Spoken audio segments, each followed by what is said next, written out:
பெண்களை இழிவுபடுத்தி பாடல் பாடியதற்கு எதிர்ப்பு தெரிவித்து அனைத்திந்திய ஜனநாயக மாதர் மற்றும் வாலிபர் சங்கத்தினர் நடிகர் சிம்புவின் வீட்டை முற்றுகையிட்டுள்ளனர். இது தொடர்பான கூடுதல் தகவல்களை அங்குள்ள எமது செய்தியாளர் கோகுலிடம் கேட்கலாம். கோகுல், சொல்லுங்க, போராட்டத்தில் ஈடுபட்டவர்கள் என்ன கோரிக்கையை முன் வச்சிருக்காங்க? அங்க இருக்கக்கூடிய நிலவரம் பற்றி சொல்லுங்க.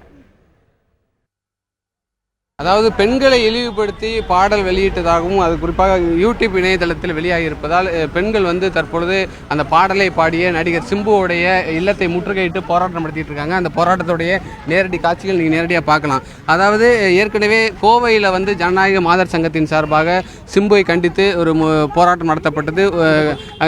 கோயம்புத்தூரில் இருக்கக்கூடிய ரேஸ்கோர்ஸ் காவல் நிலையத்திலும் சிம்பு மீது புகார் அளிக்கப்பட்டது. அதனை ஒட்டி சிம்பு மீது ரேஸ்கோர்ஸ் காவல் நிலையத்தில் வழக்கு பதிவு செய்யப்பட்டு நேற்றைய தினம் கோயம்புத்தூர் போலீசார் சிம்புவோடைய இல்லத்தில் விசாரணைக்கு ஆஜராகுமாறு சம்மனம் அளித்திருந்தனர்.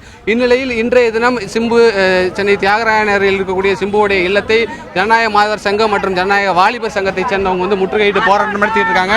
நேரடியாக இந்த போராட்டத்தில் ஈடுபட்டவங்கள்ட்ட கேட்கலாம். என்ன கோரிக்கையை வலியுறுத்தி இந்த போராட்டம் நடந்திருக்கு? உங்களுடைய கோரிக்கை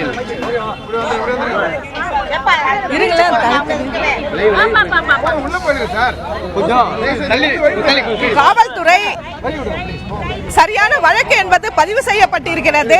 அந்த வழக்கின் அடிப்படையில் தமிழக அரசு உடனடியாக அந்த சட்டங்களை பாதுகாக்கக்கூடிய வகையில் அந்த சட்டத்தின் பிரிவின் அடிப்படையில் வெளிவர முடியாத அளவிற்கு அவர்களுக்கு தண்டனையை உறுதிப்படுத்த வேண்டும் என்பதுதான் எங்களுடைய கோரிக்கை. அதாவது நடிகர் சிம்புவை கைது செய்ய வேண்டும் என வலியுறுத்தி தான் அவருடைய வீட்டை முற்றுகையிட்டு தற்பொழுது போராட்டம் நடந்துகிட்டு இருக்கு. சிம்புவுடைய படத்தை வைத்திருக்கக்கூடிய போட்டோவோடு இங்கே இருக்கக்கூடிய ஜனநாயக மாதர் சங்கத்தினர் போராட்டங்கள் ஈடுபட்டு வராங்க. தொடர்ச்சியாக நடிகர் சிம்புக்கு எதிரான கோஷங்கள் எழுப்பக்கூடிய காட்சிகளையும் பார்க்குறீங்க. முற்றுகை போராட்டத்தில் ஈடுபடக்கூடிய ஜனநாயக மாதர் சங்கம் மற்றும் வாலிபர் சங்கத்தை காவல்துறை தடுத்து நிறுத்தி தற்பொழுது கிட்டத்தட்ட ஒரு 50க்கும் மேற்பட்டோரை கைது செய்வதற்கான நடவடிக்கைகள் காவல்துறை மேற்கொள்ள இருக்காங்க. சிம்புவுடைய வீடு முற்றுகையிட்டு எடுத்து இந்த பகுதியில் சற்று ஒரு பரபரப்பாக காணப்படுகிறது. குறிப்பாக ஜனநாயக வாலிபர் சங்கத்தினர் தொடர்ச்சியாக நடிகர் சிம்பு மற்றும் அந்த பாடலை இசையமைத்ததாக கூறப்படும் அனிருத் கண்டித்து தான் இந்த முற்றுகை போராட்டத்தையும் கோஷங்களையும் தொடர்ச்சியாக எழுப்பிட்டு வர்றாங்க. ஹேமா.